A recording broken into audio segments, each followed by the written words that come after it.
ठीक है, तो अब तक हमने टॉपिक क्या पढ़ा है, पोलन पिस्टल इंटरैक्शन। तो उसके बाद अब फाइनली पोलन ट्यूब जो है वो कहाँ तक एंटर हो चुकी है, सिनर्जी सेल्स के अंदर एंटर हो चुकी है। तो अब इसके बाद नेक्स्ट टॉपिक कौन सा है हमारा, यहाँ पे डबल फर्टिलाइजेशन। तो डबल फर्टिलाइजेशन में इसकी डिस्कवरी किसने की थी, scientist, very nice, discovered by scientist Nawaschin. ये आपके पास चॉइस है अगर याद करना चाहो तो, वो भी कहाँ पे, इन लीलियम एंड फ्रिटिलेरिया,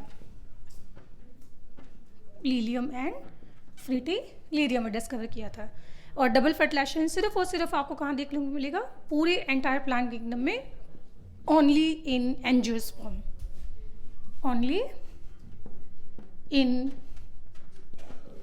एंजियोस्पर्म। अब डबल फर्टिलाइजेशन का मतलब क्या है कि पोलन ट्यूब कितने मेल गैमेट्स कैरी करती है, 2 मेल गैमेट्स कैरी करती है।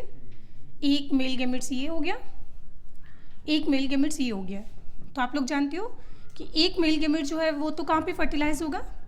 इसको अगर मैं डायग्राम से बनाऊँ तो जैसे आपने ये एक सेल पढ़ा है, ये सेल कौन सी थी, सिनर्जी सेल्स, और ये सेल कौन सी है, सेंट्रल सेल। ठीक है, तो आपने क्या नोटिस किया था कि पोलन ट्यूब जो है वो कहाँ पे एंटर होती है, सिनर्जी सेल्स के अंदर एंटर हो जाती है, जिसकी वजह से सिनर्जी सेल्स की डेथ हो जाती है। एंड जो दोनों मेल गैमेट्स होंगे वो कहाँ पे रिलीज कर दिए जाते हैं, इनसाइड दी साइटोप्लाज्म। ये लाइन भी लिख लेना उसमें ना, तो male gametes are releases inside the cytoplasm of synergy cells. अब इसके बाद क्या कि यहाँ पे एक मेल गैमेट जो है वो तो मूव करेगा एग सेल की तरफ, एंड दूसरा मूव करता है किधर, सिनर्जी सेल्स की तरफ, है ना, सॉरी सेंट्रल सेल की तरफ। तो एक मेल गैमेट जो है वो फर्टिलाइज होगा किसके साथ, यहाँ पे एग सेल के साथ, एंड आप लोग जानते हो कि इससे क्या बनेगा फिर फाइनली, जाइगोट। क्या बनेगा, जाइगोट। और जाइगोट आगे जाके क्या बनाएगा, एम्ब्रियो बनाएगा, है ना। और दूसरा जो मेल गैमेट्स होता है वो फर्टिलाइज होता है किसके साथ, सेंट्रल सेल के साथ। तो इससे आगे जाके क्या बनता है, primary endosperm cell. Full form लिख लेना पूरी, प्राइमरी एंडोस्पर्म सेल, जो आगे जाके किस में कन्वर्ट होगा, मैच्योर एंडोस्पर्म में, है ना, मतलब एंडोस्पर्म के अंदर कन्वर्ट होगा। कोई परेशानी है ना। अब जरा मुझे प्लॉइडी के बारे में बताओ कि मेल गैमेट्स कैसे होते हैं, हैप्लॉइड, एग सेल कैसी होती है, हैप्लॉइड। तो बनने वाला जाइगोट की जो प्लॉइडी होगी वो कैसी होगी, डिप्लॉइड होगी। अच्छा, यहाँ पे मेल गैमेट्स कैसे होते हैं, हैप्लॉइड होते हैं। पर आपने देखा था कि सेंट्रल सेल के अंदर डिप्लॉइड होती है, सेंट्रल सेल की हैप्लॉइड नहीं। आप इसको हैप्लो, न्यूक्लियस बेटा 2 है और 2 अलग अलग क्रोमोसोम है ना, तो आप सेल को हैप्लॉइड ही बोलेंगे। बस ये बोलोगे कि हैप्लॉइड 2 न्यूक्लियस है इसमें, और इनको हमने क्या नाम दिया था, प्राइमरी न्यूक्लियस। कुछ याद आया, तो इनको हम लोग क्या बोलते हैं, प्राइमरी न्यूक्लियाई, प्लूरल है ना। अच्छा, अब फाइनली यहाँ पे कितने न्यूक्लियस फ्यूज हो गए, 3 न्यूक्लियस फ्यूज होंगे। तो यहाँ पे ये कैसा हो जाएगा, ट्रिप्लॉइड हो जाएगा। तो एंडोस्पर्म की प्लॉइडी कैसी होती है, ट्रिप्लॉइड होती है। कोई परेशानी इसमें।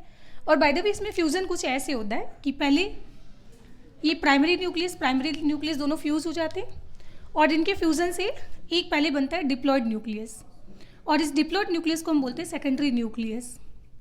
क्या, सेकेंडरी न्यूक्लियस। और फिर इस सेकेंडरी न्यूक्लियस के साथ कौन फ्यूज होता है, यहाँ पे मेल गैमेट्स फ्यूज होते हैं। कोई परेशानी। पर अगर ध्यान से देखा जाए तो बेटा सेंट्रल सेल तो कोई गैमेट्स है नहीं, तो वाकई में अगर देखा जाए तो ये तो एक फॉल्स फर्टिलाइजेशन है ना। ट्रू फर्टिलाइजेशन का मतलब क्या होता है, जहाँ पे गैमेट्स इन्वॉल्व होते हैं। तो ये वाला फर्टिलाइजेशन कौन सा है, इसको बोलते हैं ट्रू फर्टिलाइजेशन, और इसको क्या बोलेंगे हम, फॉल्स फर्टिलाइजेशन। और बाय द वे फर्टिलाइजेशन को हम लोग और क्या बोलते हैं, और इसको हम सिनगैमी भी बोलते हैं, और फर्टिलाइजेशन को हम लोग क्या बोलते हैं, एम्फीमिक्सिस। एम्फी मतलब बोथ, एंड मिक्सिस मतलब फ्यूज, है ना, जहाँ पे मेल और फीमेल गैमेट्स का फ्यूजन हो रहा है। फॉल्स फर्टिलाइजेशन को आप लोग और क्या बोलोगे, ट्रिपल फ्यूजन। ट्रिपल फ्यूजन, क्योंकि यहाँ पे कितने न्यूक्लियस फ्यूज हो रहे हैं, आपको 3 न्यूक्लियस फ्यूज होते हुए दिखाई दे रहे हैं, है ना, 1, 2 एंड 3। अच्छा, सेंट्रल सेल कोई गैमेट्स है कि कोई और अदर सेल है, सेंट्रल सेल गैमेट्स नहीं है ना। तो गैमेट्स को छोड़कर प्लांट में जो अदर सेल्स होती है उनको बोलते क्या है, वेजिटेटिव सेल या सोमेटिक सेल्स। तो बेसिकली हम लोग इसको क्या बोलेंगे, वेजिटेटिव फर्टिलाइजेशन, वेजिटेटिव फर्टिलाइजेशन। समझ आ गई? तो इस तरह से इस फर्टिलाइजेशन को हम बोलेंगे क्या? This is double fertilization, because pollen tube carry करती है 2 मेल गैमेट्स और दोनों फर्टिलाइज हो रहे हैं, और दोनों की फर्टिलाइजेशन से एक तो बनेगा जाइगोट और एक तरफ बनेगा endosperm. And by the way endosperm है क्या? जाइगोट का खाना है बेटा, न्यूट्रिशन है।